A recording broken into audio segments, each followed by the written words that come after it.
मेरे YouTube channel ज्ञान_शेयर के सभी दर्शकों को मेरा सादर प्रणाम। मित्रों, हम प्रारंभ में जैसे हर रोज करते हैं भगवान का ध्यान करेंगे। आप भी मेरा साथ दीजिए। ओम वसुदेव सुतम देवम कंचचाणूरमर्दनम देवकी परमानंदम कृष्णम वंदे जगद्गुरु। आज मैं आपको कामना के बारे में बताऊंगा कि कामना हमें किस प्रकार से परेशान करती है। कामना हमारी किस प्रकार से, कामना से अर्थ यहाँ है सांसारिक भोग की कामना, सांसारिक वस्तुएं की कामना, सांसारिक विषयों की कामना। वो हमें कैसे हमारा दुश्मन है, क्योंकि अर्जुन ने ये सवाल पूछा था 3 अध्याय के 36वें श्लोक में, ये भगवान वो चीज़ बताइए जिसके कारण आदमी इच्छा न होते हुए भी पाप कर्म कर बैठता है। तो भगवान ने उसका उत्तर दिया था कि ये कामना है। काम एष क्रोध एष रजोगुण समद्भवा महाशनो महापापमा विद्येनम ये वैरणम।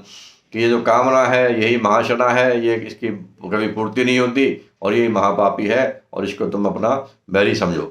तो ये जो हमें किस प्रकार से हमारा दुश्मन है ये, और ये दुश्मन हमें कहाँ कहाँ पर किस किस प्रकार से हमारा नुकसान करता है। तो ये हमारा 3 प्रकार से नुकसान करता है।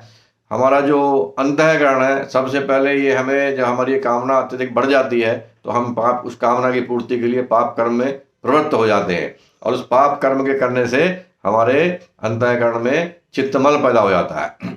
और चित्तमल के पैदा होने का परिणाम ये होता है कि हमें जो चीज़ जैसी है, जो विषय वैसे जैसा है, वो वैसा हमें जो आत्मज्ञान है वो हमारा ढक जाता है। दूसरा दोष ये चित्त विक्षेप पैदा करती है।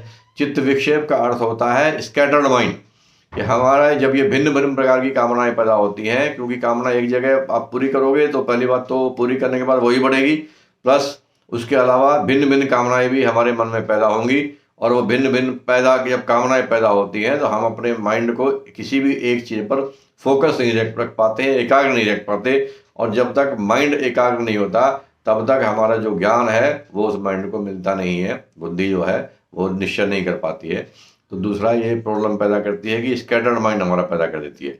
और तीसरा ये पैदा कर देती है कि ये हमारी जो है भोग बुद्धि पैदा कर देती है, निद्रा में, आलस्य में, इन सब में। और इसकी वजह से जो हमारा आत्मज्ञान है वो हमारा, उससे हमें दूर कर देती है, उसको आवरण, उसके ऊपर पर्दा डाल देती है। तो ये 3 प्रकार से हमें परेशान करती है। अब ये जो इससे फिर कैसे कैसे हमें करती है, ये कहाँ कहाँ पर रहती है, तो ये हमारे को 3 जगह पर अटैक करती है, संक्रमण करती है। जैसे बुखार में संक्रमित इंसान हो जाता है तो संक्रमण होने के बाद में उसकी जो शक्ति है वो क्षीण हो जाती है। अगर वो सही स्वस्थ है तो सपोज करो वो 50 किलो वजन उठा सकता है, लेकिन संक्रमण होने के बाद में वो 10 किलो वजन उठाना भी उसको भारी महसूस होता है। इसी प्रकार से ये जो कामना है ये हमारी इंद्रिय, मन और बुद्धि तीनों को इन्फेक्ट कर देती है। इंद्रियाणि मनोबुद्धि अष्टाधिष्ठानम उच्यते एतहि विमोहयत एष, एतहि विमोहयत एष, इंद्रियाणि मनोबुद्धि अष्टाधिष्ठानम उच्यते एतहि विमोहयत एष ज्ञान विज्ञान नाशनम। तो इन तीनों को ये मोहित करने के बाद हमारा जो ज्ञान और विज्ञान है उसको ये उसका नाश कर देती है। अब ये मोहित कैसे करती है? मोहित ऐसे करती है कि कामना से पहली स्टेज है राग और द्वेष। हमें इंद्रिय का अपने विषय में राग होता है या द्वेष होता है। हर इंद्रिय का अपने विषय में राग और द्वेष होता है। जैसे जीव का किसी खाद्य पदार्थ में उसको राग है, उसको टेस्टी लगता है, वो किसी दूसरे पदार्थ में उसको द्वेष है। तो जब वो राग होता है जिस चीज़ के बारे में, तो हम हमेशा राग जो है वो विवेक को ढक लेता है। विवेक कहता है कि भाई तुम्हें इतना ही खाना चाहिए, बस इससे ज़्यादा शरीर के लिए लाभकारी नहीं है। लेकिन राग जो है वो आपकी बुद्धि पर ही बैठ गया। तो बुद्धि पर बैठ गया तो बुद्धि की जो कैपेसिटी थी उसको रजिस्ट करने की, उसको उसने ये इन्फेक्ट कर दिया। और इसी प्रकार से मन का काम था चिंतन करना, उसको इन्फेक्ट कर दिया। और इंद्रियों का काम भी जो था अपना कार्य करना था, उसको इन्फेक्ट कर दिया।